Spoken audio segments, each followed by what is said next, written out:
social justice is going fully like over the top. This is the big push to have social justice absolutely everywhere, and it's winning. You know, it's absolutely everywhere. I mean, like, you get this like midwifery magazine shares gorgeous cover celebrating trans men who give birth.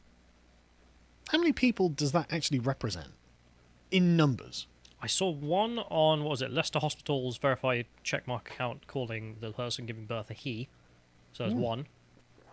One. But not a man. It's not a man. One. I don't know how you can make that more clear. Like, they're giving birth. How is that a man? Hey, not my argument for this part. But anyway, so this of course features a trans black man after giving birth to a baby as his partner looks on in pride, fist raised in the air, showing a rainbow tattoo with the words "right on" underneath. Presumably off to a pride parade directly afterwards. But this is just, you know, okay, midwife magazine, don't care about that. What about your banks? Your banks all social justice woke? Of course they are. Here's Barclays Bank promoting pronouns. He, him, she, her, they, them. Pronouns may just be a few letters, but they can mean everything. David explains how asking someone which pronouns they prefer instead of assuming can make all the difference. Hashtag with pride. Can you just sell me banking services? Like, could you not just say, like, interest rates might be a few decibels, so they mean everything instead? That'd be far more interesting. Far more useful. It's mad how they've decided. I mean, this is genuinely the expression of it being a civic religion, because, like, this is nothing to do with anything that Barclays should be publishing anywhere at all, right? I don't want to hear about their opinions on Islamic jurisprudence. I don't really want to hear their opinions on, like, you know, conservative metaphysics. I don't want to hear their opinions on pronouns or progressive issues or communism or anything like that. I just want to hear what kind of packages they're selling for when I'm banking with them, what kind of loan I could get, blah, blah, blah, blah, blah, right? There's no need for any of this. And, of course, this is not just Barclays, it's all of them, practically. Lloyds have got this next one, where Calvin Robinson had tweeted out, look, I'm looking for a new bank. Don't want them to be woke, obviously, because why would you? Lloyds Bank, with their pride flag in the bio. Not just pride flag, the racial pride flag. Hi, I'm Roz. Good morning, Calvin. Here's a link for further details on our brand's purpose and values. And his reply was pretty great, to be honest. Nope. just no. Just no. This is a great thing as well. Anyone gives you a business card with their pronouns on, any company uses this kind of logo on their social media, don't get the business. They just don't get the business. That's how we should think about these things. So anyway, let's move on. IKEA have decided, everything needs to be pride now. IKEA is gay. It's amazing how much of a bomb this was. So IKEA unveiled a company founded by a fascist. It's very progressive. As Pink News put it, IKEA unveils surreal, terrifying pride sofas. Sorry, what? We scroll down a bit so you can see the picture of the sofa, right? I mean, that looks like... sexual assault. Yes, exactly, right? When you changed and, nobody believes you. So just having the words "nobody believes you" on the pride sofa. And the sofa is covered in, like... groping hands. But you can see on the edge, they actually have, like, models of hands, like, holding... It's like, right.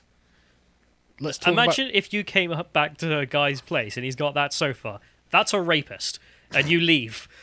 Like, what else are you meant to think? Nobody believes you. Also, here, sit on my sofa full of grasping hands. Everything will be just fine, we promise. So, according to a press release on IKEA's website, the sofas were designed and created by artists active in the 2SLGBTQ plus community. I was going to say, I assume that's Two-Spirit, but I'm what does that mean? Not got confirmation on that. What the hell is Two-Spirit? Oh, I'll explain another time. It's nonsense. And they're a platform to celebrate identity and share stories of love. Yeah. Love. Nobody will believe you, though. That looks like rape. Nobody's going to believe you when you start telling us your stories. So yeah, as well as the sofas inspired by the non-binary flag, the transgender flag, the pansexual flag, the Two-Spirit flag is a bisexual-themed IKEA sofa that will haunt your dreams forever. Can I not just get a sofa that's inspired by comfort? Nope. It's got to get one that's inspired by rape. What else is that inspired by? I don't know. It looks like a rapist's couch. I'm just saying. IKEA's like, fellow rapists. Here we got the couch for you. We support the LGBT community. Anyway, so the Progress flag love seat has an array of kaleidoscopic flowers attached to it. They've got like 10 of these different things. And one of them, if we can go to the next Twitter link, is... if we can go to the next one, John, it looks like an endorsement of Kink at Pride. So it's a sofa and it's covered in like straps They're all tied together very, very, very It looks tightly. like the sofa itself has been strapped up, It looks like it's about to muffle something at you. as if someone's going to hump that sofa. Anyway, moving on. Nestle, shut up. Just shut up. No one wants to hear from anything on anything like this. What matters to people, together with Nestle Pride Alliance, we're proud to support LGBTQ plus communities and build an equitable workplace culture that empowers our employees to bring the most authentic selves to work. In leather, I hope. Well, you remember Nestle? We spoke about them with the ethical companies, didn't we? Killing kids in West Africa, didn't they, with your formula? So that's the thing to remember. Remember, there's always something in the closet with people who vice signal, and this is one of them. Child murderers at Nestle. We support the LGBT plus community. Yeah, I mean, if you can click on the next page, next image on this, John. Sorry, on that one. They actually have a great example of this. Today, the Supreme Court ruled in favour of Nestle, who argued they could not be sued for funding, overseeing and profiting from a system of child slavery in Africa because the conduct did not occur on US soil. It's not American slavery. They're not gay. The African slaves are not LGBTQ, so who cares? Yeah, exactly. Like, what's their argument? It's just mad. It's so mad how, like, this is just being used as a giant front for evil corporations to do evil things around the world. Slavery and for and murder. Pink News sit there going, oh, that rapey pride couch is so stunning and brave. Like, this is evil. Like, what's going on if here. the West African slavers were wearing pink suits, then it'd be okay. Yeah, they'd be like, well, trans women are women. So anyway, carrying on, this is, of course, ruining the Olympics. Now, this was it a shot putter or a hammer thrower? I don't know. I kept seeing this image. Why is everyone excited about it? Well, it's because, as you can see, a couple of years ago, this athlete was very proudly displaying the American flag. And then, of course, critical race theory came along, and now she turned her back on the other Olympiads who had won. She came in third place, and so she decided to make it all about herself by protesting the United Doesn't States. work. Jesse Owen, you got to come first. Like, Yeah, exactly. If you didn't come first, you just make you look like you're a attention seeker. But I mean, she's like stapled her lips together, so she can't speak now. No, I just thought that was a shit lipstick. No, and don't swear. Sorry. But no, this is nice political statement, because why not? Everyone is making political statements, such as the England and Germany football teams. I think I've put these in the wrong order, but Well, that is the England team making a statement. that is the England team making a political statement back in 1938, where they gave the Nazi salute. And so England said, "Oh, look at these, look at the nice rainbow hearts for the England team. They're going to be wearing a rainbow captain's armband, Armbands. political armbands." Like Sir Reich. Just part of a long tradition for the England team, apparently, because the three lions stand in allyship with the LGBTQ plus communities around the world. You know the Scottish liberal guy who went to the count with Hamza Yusuf with an armband like that, and then got kicked out because they were like, "You're a fascist for wearing that armband." He was just before his time. I agree. Anyone wearing an armband is a fascist. Except the Polish resistance fighters. I give them a pass. Fair. But anyway, yeah, so of course this is why we should keep politics out of sport, because politics rarely ages well, to be honest. There's no point we're going to join in this new fad. But they might end up looking bad in the future. I mean, there's nothing about the LGBTQ activism that could age poorly, is there? I mean, I guess the previous segment is probably yeah, exactly. So, when in 20 years' time, these things are associated very closely with Foucault's hobbies, just saying, might age badly. So, and of course, the German team were like, hey, politics is going to age badly, we're into that. And so, as you can see, he's got his rainbow armband on. We stand for tolerance. Oh, do you? And against stand for any against. Armband. It looks so bad as well. It literally does remind me of the Nazis. I know. We stand for tolerance and stand against any form of discrimination. We want to show solidarity with the England national team, so we'll be taking the knee as well. We're happy to join them in this and did not need to make long to make that decision. Diversity Yeah, is I good. bet you didn't. Diversity is a strength. Yeah. Literally, oh, you guys are all marching in formation. Let us join. Like, okay, Germans. But I mean, it was really, really progressive. They even engaged in a bit of buck breaking on the pitch, which I thought was very noble.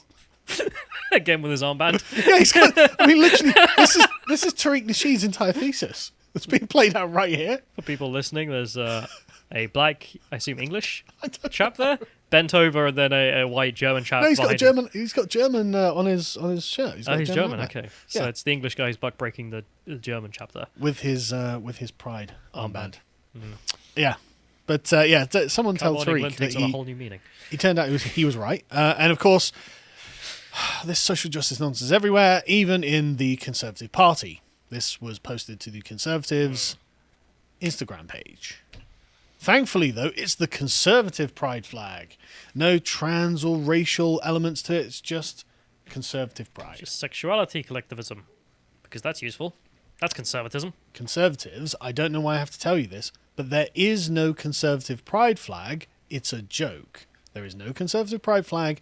You are not supposed to indulge in any of this communist nonsense, and doing so just makes you look compromised. What was the link you've got here? The last one. Yeah, the next one. To the next one here. We can Yeah. get the next link up, John. So this is just the Yes. the flag. It's just something I kept saying. The memes. Yeah. Like, demonstrate them. So the Steve Khan pincer movement flag just looks like the USSR and Nazi Germany invading Poland. I mean, it really does. Yeah, certainly does. God. And of course, the fact that this is literally eating up the Pride flag is just completely amusing. But then it goes so much further. The invasion of Prideland. Yeah, the invasion of Prideland is going ahead very well from the intersectional forces. But I just love the guy who tweeted this. Like, do you remember that this was meant to be about gay people? Because they've got this Pride flag here. Pride flag that's So like... on the previous flag, I think 50.4% remained. But on this new image here, I mean, what is it, like 20% if we're lucky? If they're lucky. And the text on it reads, Happy Pride, as in defund the police. Honour indigenous land and people. Dismantle white supremacy. End capitalism. So we're not concerned about the gays at all now. This is why when I originally saw the circle, I thought it stood for some like native tribe or something. I thought they just added it in because why not? Yeah, I guess. But yeah, thank God, though, that we have reached the end of Pride Ramadan. And the companies are going to obviously ignore this and just drop it in the bin with the rest of the things that they obviously don't care about. Would not be so sure. You think so? There's a whole bunch of them that have still got it up. There's a whole bunch of them still posting, being like, Pride never ends. You cannot get off Mr. Pride's wild ride. Doesn't happen. Why do you think we've got the sofa with all the grabbing hands? I'm sorry, could you imagine being a woman coming home to some guy's house and you see that? I can't imagine being a man coming back to a woman's house and seeing that. I'm like, oh, Here, God. drink this. I gotta go home. Yeah, nobody will believe you. Oh. If you enjoyed this segment from the podcast of the Lotus Eaters, you can watch the full broadcast live every weekday at 1 p.m. UK time on lotuseaters.com.